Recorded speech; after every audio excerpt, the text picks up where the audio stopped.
All right, welcome back to Great Day at 9 a.m. We're going to get a quick check of the early morning forecast in just a minute. All right, but first, let's get you updated on today's top stories. The second week of the Alex Jones defamation trial resumes this morning in Waterbury. And for the first time, the conspiracy theorist is scheduled to appear in court. Lawyers for the Sandy Hook families, as well as the judge, have said Jones and his legal team have made a mockery of this trial.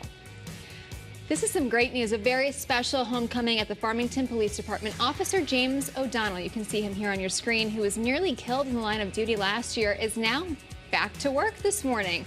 1 year ago, Officer O'Donnell was hit by a suspect in a stolen car. He says recovery has not been easy, and he is still undergoing physical therapy, but good news to see him back on the job. And Adnan Syed is out of prison after a judge overturned his conviction for the 1999 murder of his one-time girlfriend, Hyman Lee. He was the subject of the first season of the hit podcast Serial. They cited unreliable cell phone tower data used as evidence and advances in DNA testing and information about other suspects the defense never received. All right. We are going to get a check of your early morning forecast. Things are looking pretty good today. As you can see, our early morning dual pole radar scanning the state dry. For the remainder of today, temperatures will top out in the mid to upper 70s. Mid 70s inland Connecticut, low 70s for southwest and, northwest and northeast Connecticut. A little bit warmer along the shoreline. Temperatures along the shoreline are going to be equivalent to where we're headed inland because of a northwesterly flow today. So you can see a mixture of sun and clouds. We can't rule out the possibility of an isolated shower between the hours of about 2 and 4. Temperatures today, again, in the mid-70s. Tomorrow, mostly sunny, real nice day. Seasonably warm. I want you to enjoy the warmer weather tomorrow because the temperatures start dropping on Thursday. Oh, man. Morning showers, some storms around Thursday morning, and then trending much cooler. Temperatures only in the low 70s, only in the 60s by Friday and for Saturday. Autumn arrives at 9:04 Thursday night, and so do those temperatures. All right, today we are honoring someone close to our hearts as we continue Denise D'Ascenzo's legacy of love and kindness by supporting a great cause. Yeah, it's the first ever Denise D'Ascenzo Foundation golf tournament kicks off this morning. Absolutely. Channel 3 Eyewitness News reporter Mark Robbins is live at the Wethersfield Country Club. When does all of the activity begin, Mark? Well, Scott, good morning. It's going to, the shotgun start is at noon, but the activity is already starting to ramp up. A lot of volunteers are here. It is a glorious day, and I don't want to step on you as a meteorologist, but you knew that at least over Wethersfield Country Club, it was going to be a glorious day today, and it certainly is for this inaugural Denise D'Ascenzo Foundation golf tournament. We want to talk about this. We want to honor the memory of our wonderful colleague, Denise D'Ascenzo, who was so integral in our lives at work, outside of work, outside of Channel 3, in the media, and in the state of Connecticut. Joining me now, one of the board members of the Denise D'Ascenzo Foundation, Laura Saul. And Laura, you're running this tournament. Why are you doing it? Why is everybody here? What does Denise mean to everybody? Well, I worked with Denise a long time ago, so it's personal for me as well as professional. But, you know, when Denise passed, it was a shock to everyone in the state, not just those of you who worked with her or her friends, but to tens of thousands of other people across Connecticut who consider themselves her friend because they ate dinner with her every night. They watched her in the news. And so many people were upset. How are we going to cope with this? What can we do? Well, we all know Denise was a woman of great values. And she believed in being open, being brave, and being kind. And so a number of us created a foundation to raise awareness and funds to help organizations that had missions that were important to Denise. And the missions to help further true journalism, help those with physical and mental disabilities, and help progress the medical science as well. The sponsors are listed here. You've got a full field. What is the day here at Wethersfield Country Club going to be like when everything begins very shortly? Very shortly. Well, the weather is great. So we are going to a shotgun start at noon with a bagpiper, something special, kind of spiritual. And then they play a full 18 holes. They come back afterwards. We have a terrific live auction that features 7 things you haven't seen in other places. Psychic reading for 10 people, you've got something right I've here. got some because we're running out of time, Laura. Yeah. Thank you so much. I just want to show everybody.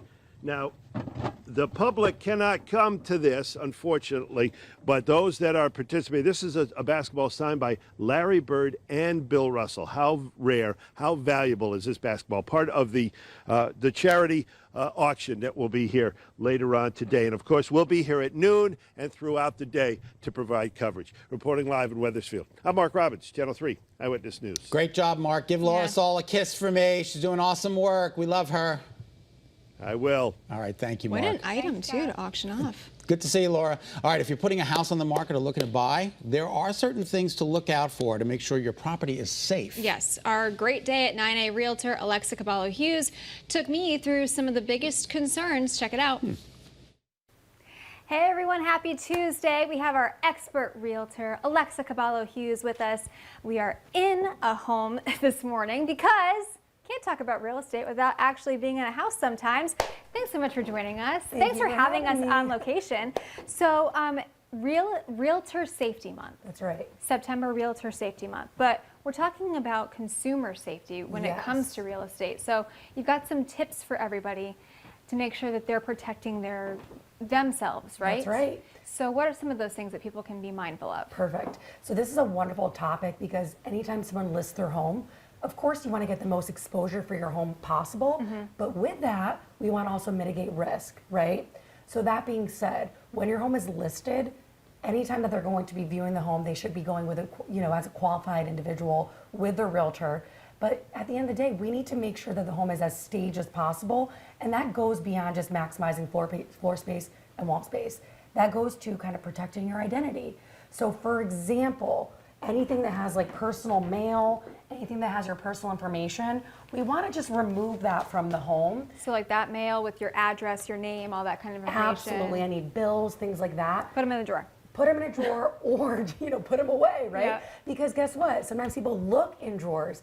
And speaking of, yes, people your would want to cabinets. check out the cabinets. Yeah, see what kind of space you've got. And what do we have here? Medication. So here's the thing with medication. You never know as far as like what's happening, like what kind of prescription someone may have. And that can also cause some attention we don't want as well, right? So try to really Clean that out. clean that out. Just for your own safety. I think it's better. All right, so protecting your personal information like your identity, your name, your address. I mean, people obviously know what your address Right. is because they're in your home, but making sure that they're not connecting you with that. Correct. Medications. And then this is obviously something that we talked about before in previous segments with you, because when you stage a home, you want people to feel like it could be theirs. That's right. And that is something that we were talking about. Photos are beautiful, right? Beautiful. We love the photos. It's so homey. This is home, right? Yeah. You want to purchase a home so you're able to decorate the way you want, and so lovely, have your family photos, friends Yeah. and family. But when it comes to listing your home and staging, you absolutely want to remove that. Not only so the person can envision themselves, but also just for your safety. Maybe you don't want all of your personal photos out there, right? Especially because when people are going through the home, but also once the realtor has their professional photographer come take pictures, those photos are on the internet forever, Right. So people can zoom in. I mean, listen, just the less risk, the better. Okay, fantastic. So a couple of major things, and then obviously because people are going to be traveling in and out throughout the home, the bedroom right. is going to be one of those places that potentially could have a lot of things that you That's don't want right. people to get their hands on or their eyes on. So let's head in there now to see what might be an issue for those consumers. Okay, Alexa, in the bedroom now, we've got a couple of areas, more personal photos out, That's right, obviously, yeah. that you're going to want to take down and make sure that you're not showcasing when people are coming in to look at your home. But what are some of the other things that people Yes. need to be mindful of? Because there's a couple things in here that you Oh, want to yeah. make sure you're really safeguarding, right? That's right. So first off, what I'll show you guys over here, any electronics. So a lot of people have laptops, iPads. You really just want to remove those altogether. Listen, again, it's up to you. These are all recommendations, but just realize that there is risk involved with leaving these behind. Right. Yeah. Okay, so obviously those high value items like Yeah. your iPads, your laptops, anything like that, and then sentimental things. That's right. And other high value items like your jewelry. And it's very common. A lot of people do have jewelry, Mm-hmm. whether they're worth a lot in value or, like you said, sentimental value. So just make sure that you're putting those away, whether you want to lock them up. Some people remove a lot of their, very valuable sentimental items in general when they list a home from the home completely. So it's just really up to you and your comfort level, but these are all the recommendations that we have. Okay, great. So again, a lot of those things that you kind of probably have in your house to make it feel like home, you're probably going to want to take out or at least lock up. That's right. While your home is being shown That's to right. sell, so that you're not only safeguarding your stuff in your property, but so that other people can then come in and make it envision themselves You're in absolutely your house. correct. Yep. And what I always tell my clients is, listen, this is the selling process. You're going to have to move a lot of these things eventually. So let's just get them kind of boxed up and kind of, out of the home sooner than later. So it's one less thing you have to move later. All right, awesome. Alexa, really great tips as always.